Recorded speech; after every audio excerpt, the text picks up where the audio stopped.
Hello guys, welcome back to my channel Hami creation. ये कहानी एक ऐसे इंसान की है जिनका नाम है स्टीफन हॉकिंग। उनके ख्याल में इंसान को कभी हार नहीं माननी चाहिए। उसके अंदर ऐसा कुछ ना कुछ ज़रूर होता है जो उससे बेहतर और कोई नहीं कर सकता। ये कहानी शुरू होती है इंग्लैंड की यूनिवर्सिटी ऑफ कैम्ब्रिज से, जहाँ पर यूनिवर्सिटी की एक पार्टी चल रही है और इस पार्टी में एक लड़की को दिखाया जाता है जो अकेली खड़ी है। इसका नाम है जेन। जेन के पास एक लड़का आता है, उसका नाम है स्टीफन हॉकिंग। स्टीफन उससे बात करना शुरू करता है। उससे मालूम पड़ता है कि जेन लिटरेचर की स्टूडेंट है जबकि स्टीफन आर्ट और फिजिक्स का स्टूडेंट है। इन दोनों के सब्जेक्ट अलग होने के साथ साथ इनकी राय भी अलग होती है। इन दोनों की सोच अलग है, लेकिन इसी अट्रैक्शन की बिना पर यह प्यार में बदल जाता है। स्टीफन जेन को अपने पेरेंट्स से मिलवाता है। एक होनहार स्टूडेंट है, लेकिन इसे अभी तक मालूम नहीं होता कि ये अपने थीसिस कौन से सब्जेक्ट पर लिखेगा। इसके प्रोफेसर स्टीफन को कहते हैं कि वो कुछ स्टूडेंट्स के साथ लंदन जा रहे हैं, जहाँ पर एक मैथमेटिशियन का लेक्चर है, तुम भी साथ चलना। और अब स्टीफन को इस लेक्चर में साथ चलना है। ये लेक्चर ब्लैक होल के मुतालिक होता है। इस लेक्चर को अटेंड करने के बाद वो अंदाज़ा लगाता है कि हो सकता है ब्लैक होल इस यूनिवर्स की क्रिएशन की कोई वजह हो, और अब वो डिसाइड करता है कि इसके थीसिस ब्लैक होल के ऊपर, इसके टाइम के ऊपर होंगी, और वो इस पर काम करना शुरू कर देता है। वो ब्लैक बोर्ड पर इसी सब्जेक्ट पर काम कर रहा होता है कि तभी उसके हाथ कांपना शुरू हो जाते हैं और वो चाह कर भी ब्लैक बोर्ड पे कुछ नहीं लिख पाता। इस बात से वो घबरा जाता है और क्लासरूम से बाहर निकल जाता है। वो थोड़ी दूर जाता है कि उसकी बॉडी उसका साथ छोड़ देती है और वो बुरी तरह मुंह के बल गिरता है। जब उसकी आंख खुलती है तो वो हॉस्पिटल में होता है और वहाँ पर डॉक्टर उसका चेकअप करता है। दरअसल स्टीफन को पहले भी अपनी बॉडी में कमज़ोरी महसूस होती थी, लेकिन आजकल उसका एक्सपीरियंस अलग होता है। डॉक्टर पूरी बॉडी चेकअप के बाद बताता है कि तुम्हारी बॉडी में मोटर न्यूरॉन डिजीज़ हैं। ये एक बहुत ख़तरनाक बीमारी है जिसमें इंसान की पूरी बॉडी पैरालाइज हो जाती है और वो ना किसी से बात कर सकता है ना ही खा सकता है। इसे सांस लेने में भी दिक्कत होती है। डॉक्टर स्टीफन को कहता है तुम्हारे पास ज़िंदगी के 2 साल हैं। स्टीफन डॉक्टर से पूछता है कि मेरे दिमाग का क्या होगा, क्या ये ऐसे ही चलेगा। डॉक्टर उसे बताते हैं कि तुम्हारे दिमाग को कुछ नहीं होगा, कल तुम्हारी ज़िंदगी में ऐसा आएगा तुम जो सोच रहे होगे वो किसी को बता नहीं पाओगे। स्टीफन की पूरी ज़िंदगी बदल चुकी होती है। वो अपने आप को कमरे में बंद कर लेता है, जबकि जेन उसे कॉल करती है, लेकिन वो उससे बात नहीं करना चाहता। जेन उससे मिलने आती है। जेन को पता चलता है कि उसकी ज़िंदगी के 2 साल हैं। वो स्टीफन को कहती है कि मैं तुमसे प्यार करती हूँ, अगर 2 साल हैं तो ये 2 साल मैं तुम्हारे साथ गुजारना चाहूँगी। वो स्टीफन के डैड से बात करती है। वो नहीं चाहते कि जेन उनसे शादी करे, लेकिन जेन उनसे मना लेती है। इन दोनों की शादी हो जाती है और शादी के कुछ अरसे बाद एक बच्चे का जन्म होता है जिसका नाम रॉबर्ट रखते हैं। वहीं स्टीफन अपनी थीसिस पे भी काम कर रहा होता है। जब वो थीसिस उसके प्रोफेसर देखते हैं तो वो बहुत इम्प्रेस्ड होते हैं। स्टीफन अपनी थ्योरी पे मज़ीद काम करता है। अब इसका जिस्म भी कमज़ोर हो रहा होता है। एक बार जब वो सीढ़ियों से ऊपर जाने की कोशिश करता है, इसका जिस्म साथ छोड़ देता है और वो नीचे गिर जाता है। जेन इसके लिए एक व्हील चेयर लाती है, जबकि वो उस पर बैठना नहीं चाहता, लेकिन कोई रास्ता नहीं होता। अब उसकी गर्दन पे कोई कंट्रोल नहीं होता और वो एक जगह झुकी रहती है। वक्त गुजरता है। स्टीफन के घर एक लड़की जन्म लेती है जिसका नाम लूसी रखते हैं। अब आहिस्ता आहिस्ता हर काम में प्रॉब्लम शुरू हो जाती है। वो स्वेटर पहन रहे होते हैं और गर्दन में अटक जाती है। तभी उसकी स्वेटर से जलती हुई आग को देखते हैं और वो जेन को कहते हैं मेरे दिमाग में आइडिया आया है। दरअसल उससे वो एक थ्योरी बनाते हैं जिसे विजिबिलिटी ऑफ ब्लैक होल्स कहते हैं।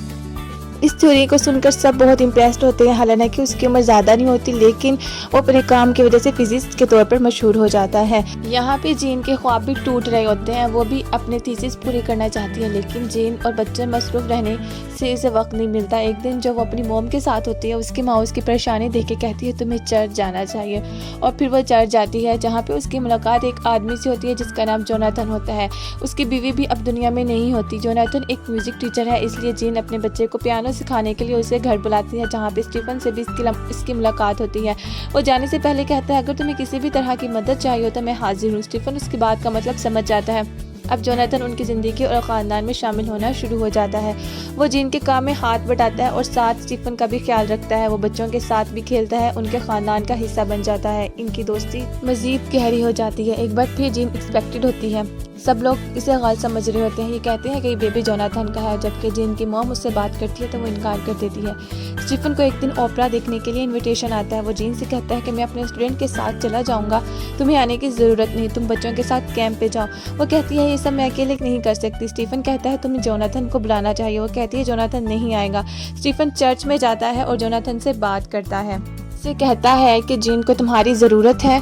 स्टीफन एक प्रैक्टिकल इंसान है, वो खुद गर्ज नहीं है। इसके बाद जीन इसके बच्चे कैंप के लिए जाते हैं और स्टीफन ओपरा के लिए जाता है। यहाँ पे उसकी तबीयत बहुत ज़्यादा ख़राब हो जाती है। दरअसल उनको नमूनिया हो जाता है, इसलिए हॉस्पिटल में एडमिट कर देते हैं। जब जीन पहुँचती है तो डॉक्टर बताते हैं उनकी हालत बहुत ख़राब है और इसलिए वो इस वक्त वेंटिलेटर पर है और हमें उनका ऑपरेशन करना पड़ेगा और उनके गले में एक होल करना पड़ेगा और इसी से वो खाएंगे पिएंगे, लेकिन ऐसा करने से उनके बोलने की ताकत ख़त्म हो जाएगी। जीन इस ऑपरेशन के लिए मान जाती है। वो चाहती है कि स्टीफन ज़्यादा से ज़्यादा जिए। इसके बाद स्टीफन का ऑपरेशन होता है, लेकिन वो बोल नहीं सकते, ना ही बात कर सकते हैं, लेकिन अपनी बात दूसरों को बताने के लिए कोई ज़रिया चाहते हैं। इसलिए उसकी बीवी स्टीफन को स्पेलिंग बोर्ड्स पढ़ना सिखाती है ताकि वो अपनी बात समझा सके। अब उनके देखभाल के लिए एक नर्स आती है जिनका नाम एलन होता है। एलन उससे अपनी बात स्पेलिंग के ज़रिए करते हैं और वो बहुत जल्द घुल मिल जाते हैं। कुछ दिनों के बाद उसके लिए एक वॉइस सेंसिटाइजर लाया जाता है जिसका रिमोट उनके हाथ में होता है। वो जो कहना चाहते थे उस पर टाइप करते थे उस मशीन के ज़रिए, और वो एक बुक भी लिख लेती हैं जिनका नाम होता है a brief history of time, जो आगे चलकर इंटरनेशनल बेस्ट सेलर बुक बन जाती है, जिसके बाद उन्हें अमेरिका अवार्ड लेने के लिए बुलाया जाता है।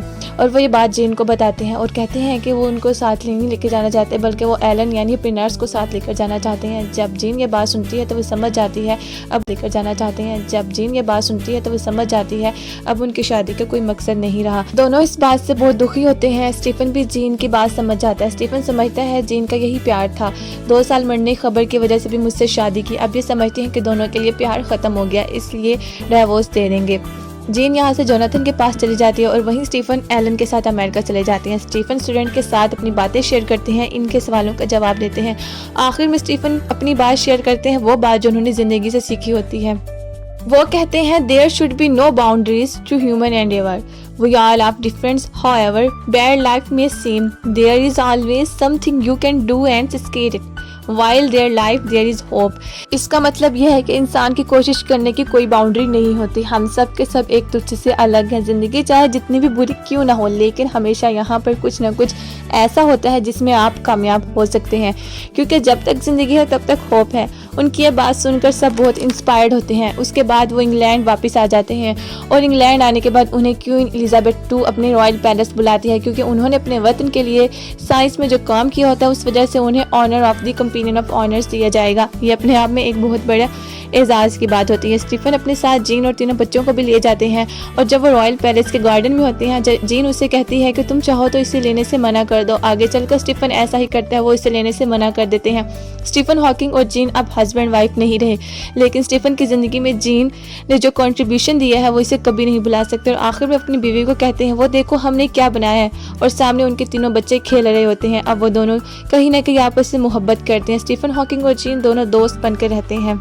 जीन ने जोनाथन से शादी कर ली और स्टेफन ने एलन से। साथ ही जीन अपनी PhD भी मुकम्मल कर लेती है और इसी के साथ ये कहानी यहाँ पे ख़त्म हो जाती है। स्टेफन ने मुख्तलिफ थ्योरियों के जरिए एक कॉन्सेप्ट दिया था जिसका नाम है एक्टिंग रेडिएशन। स्टेफन ने जिस तरह अपनी बीमारी को हराया और दुनिया के लिए एक मिसाल बन गए, ये उनकी ज़िंदगी की सच्ची कहानी है। ये कहानी रिलीज हुई थी 2014 में। IMDb रेटिंग है इसकी 7.7। उम्मीद करती हूँ आप लोगों को भी ये कहानी बहुत पसंद आई होगी।